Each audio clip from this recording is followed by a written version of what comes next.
warahmatullahi wabarakatuh. Waalaikumsalam. Saya dari kelas D2 Informatika semester 4 dengan nama Heni Arumsari dengan nomor NIM 14 10 80 200 130. Di sini saya mendapatkan materi dengan soal yang pertama, apakah yang dimaksud dengan kesejahteraan?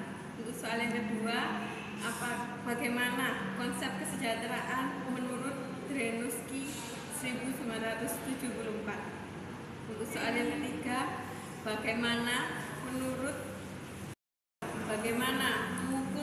kesejahteraan kehidupan menurut KUL 1974? Dan soal yang terakhir, sebutkan dan beri contoh dari faktor-faktor kesenjangan kesejahteraan menurut Taslim 2004. Soal yang pertama, apakah yang dimaksud dengan kesejahteraan?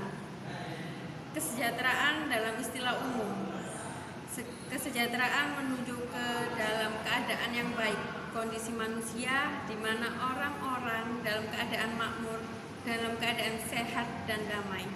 Bisa diartikan dalam arti lain, kesejahteraan salah satu aspek yang mencakup pentingnya untuk menjaga dan membina terjadinya stabilitas sosial dan ekonomi.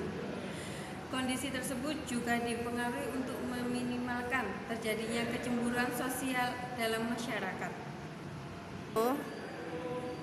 Untuk soal yang kedua, bagaimana konsep kesejahteraan menurut Drenoski 1974?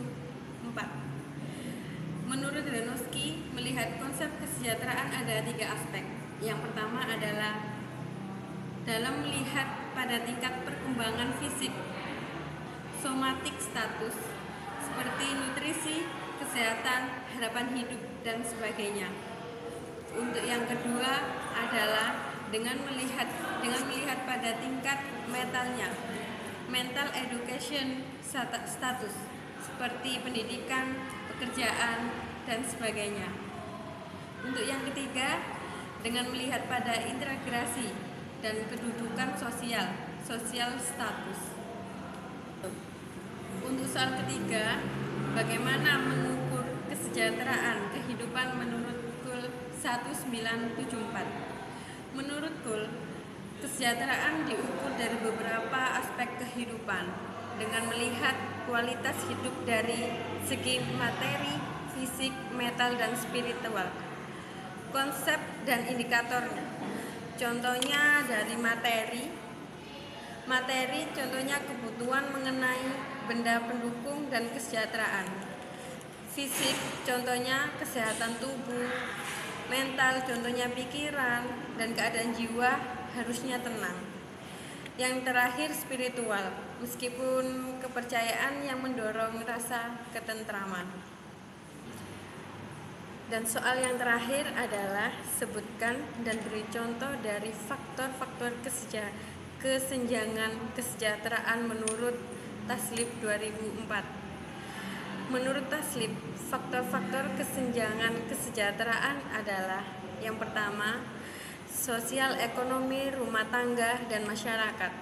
Yang kedua, struktur kegiatan ekonomi sektor yang menjadi dasar kegiatan produksi rumah tangga atau masyarakat. Untuk yang ketiga, potensi regional, sumber daya alam, lingkungan, dan infrastruktural yang mempengaruhi perkembangan struktural kegiatan produksi. Dan untuk yang terakhir, kondisi kelembangan yang membentuk jaringan kerja, produksi dan pemasaran pada skala regional dan global. Sekian, mohon maaf. Wassalamualaikum warahmatullahi wabarakatuh.